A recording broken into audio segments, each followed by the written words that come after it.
আল্লাহর ওয়াস্তে নামাজ ছাড়বেন না, পা ধরে বলে গেলাম। নামাজ নামাজ নামাজ কখনো ছাড়বেন না। যার মধ্যে নামাজ নাই তার মধ্যে ঈমান নাই। এটা আমার মতো হুজুরের কথা নয়, বলেছেন বড় হুজুর মুহাম্মদ সাল্লাল্লাহু আলাইহি ওয়াসাল্লাম। যার মধ্যে নামাজ নাই তার মধ্যে ঈমান নাই। যার মধ্যে নামাজ নাই তার জান্নাতে যাওয়ারও কোনো সুযোগ নাই। ও ভাই, যে ঈমান আপনাকে মসজিদে আনতে পারে না, এ দুর্বল ঈমান আপনাকে জান্নাতেও নিতে পারবে না। এজন্য যুবক ভাইদেরকে বলবো 5 ওয়াক্তের নামাজি হয়ে যান। বাবাদেরকে বলবো, মা বোনদেরকে বলবো 5 ওয়াক্তের নামাজি হয়ে যান। নামাজিদেরকে যিনি সফলতা দিবেন, জোরে বলেন তিনি কে? আল্লাহ। তো সবাই জানেন, কিন্তু আমল শুধু হয় না। দেখেন কিয়ামতের ময়দানে আল্লাহ প্রথম যে আমলের হিসাব চাইবেন, সে আমলের নাম কি? ওয়াজ তো আপনারাই জানেন কি ওয়াজ করতাম। এজন্য কথা হবে কম, কাজ হবে বেশি। আমাদের দেশে হবে সেই ছেলে কবে কথায় না বড় হয়ে কাজে। নামাজ ছেড়ে দিলে খুশি হয় শয়তান, আর আদায় করলে খুশি হন কে? তা আপনারা কি আজকে ফজর থেকে নিয়ে নামাজ ছেড়ে দিয়ে শয়তানকে খুশি করতে চান নাকি? জোরে বলেন, চান নাকি? আমরা খুশি করব কারে? তাহলে 5 ওয়াক্ত নামাজ আদায় করব কিনা?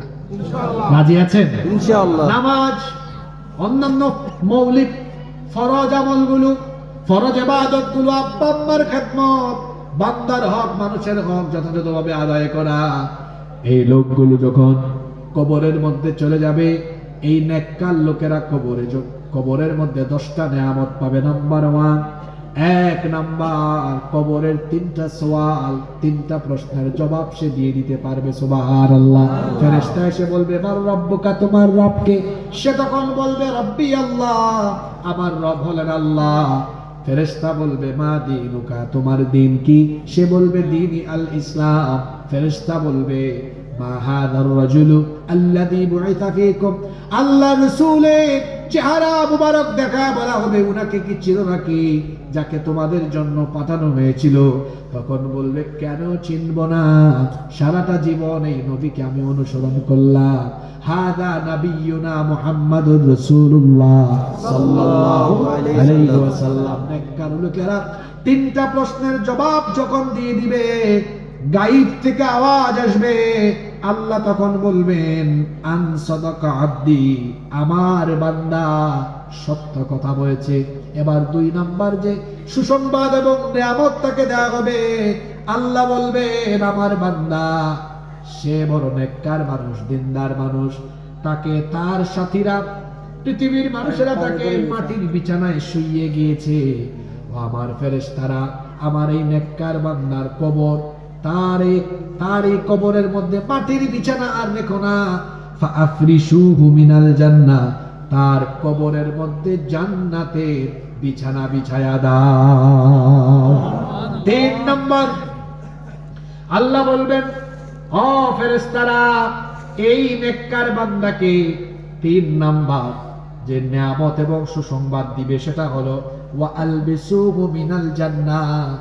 দুনিয়ার মানুষরা তার সাদা কাফন পরায়া কবরে রেখে গিয়েছে, এই সাদা কাফন তার গা থেকে খুলে দাও, আর তার শরীরের মধ্যে আমার জান্নাতের তৈরি জান্নাতি পোশাক পরায়া দাও।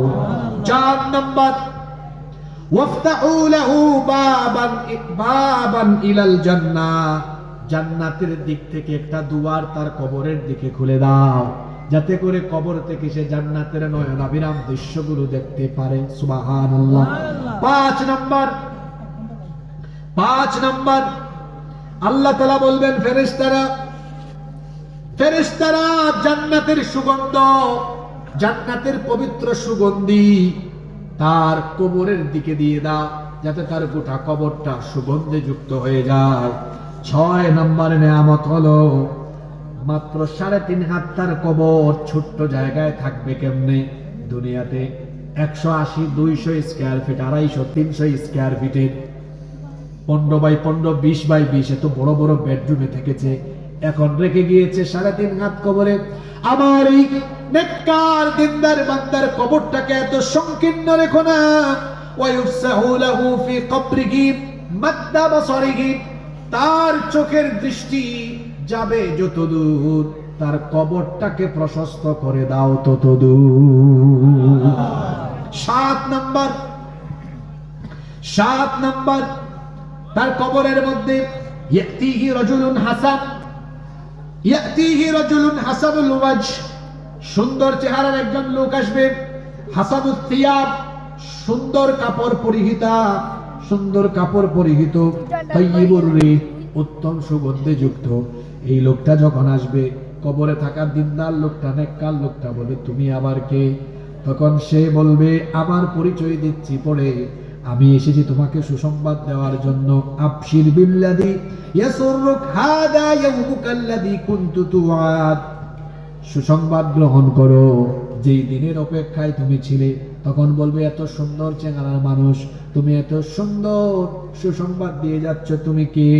সে বলবে, আমারে তুমি চিনো না, আনা আমালুকা সালেহ, আমি তোমার নেক আমল, আমি তোমার নামাজ, আমি তোমার রোজা, আমি তোমার নেক আমল, আমি তোমার ইসলামী আন্দোলন, আমি তোমার রক্ত দেওয়া, ঘাম দেওয়া, জীবন দেওয়া, আমি তোমার হজ আদায় করা, দান করা, আমি তোমার ভালো ভালো আমল করা, সমস্ত নেক আমল পুঞ্জীভূত হয়ে এইরকম সুন্দর চেহারা হয়ে তোমার সামনে হাজির হয়েছি তোমাকে সুসংবাদ দেওয়ার জন্য। আল্লাহ বলেছেন, আমি যেন তোমাকে এই সুসংবাদ শোনাই, আল্লাহ তাআলা তোমার জন্য তার জান্নাত রেখেছেন। এটা হলো তার জন্য 7 নাম্বার সুসংবাদ। 8 নম্বরে ফেরেশতা বলবে, ও আল্লাহর বান্দা, তুমি তো প্রশ্নের উত্তরও দিয়ে ফেলেছো, এবার তোমার জন্য 8 নম্বরের সুসংবাদ হলো, 8 নম্বরের সুসংবাদ হলো, তোমার কবর অন্ধকার থাকবে না।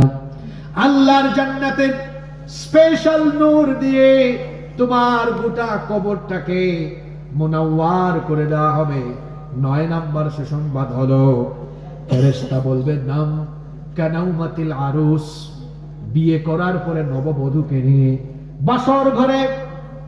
বাসর ঘরে নতুন স্বামী তার স্ত্রীকে নিয়ে যেমন করে আরামে ঘুমায়, আল্লাহর বান্দা ইসরাফিল সিংহায় ফুৎকার দেওয়া পর্যন্ত জান্নাতি পোশাক পরে জান্নাতি বিছানায় তুমি কিয়ামত পর্যন্ত ঘুমাও। 10 নম্বর নিয়ামত হলো, প্রত্যেক দিন তাকে স্বপ্নের মধ্যে জান্নাতে তার ঠিকানা যেটা হবে, তার বাসস্থান দেখানো হবে, আর বলা হবে, এটি হচ্ছে তোমার চূড়ান্ত ঠিকানা।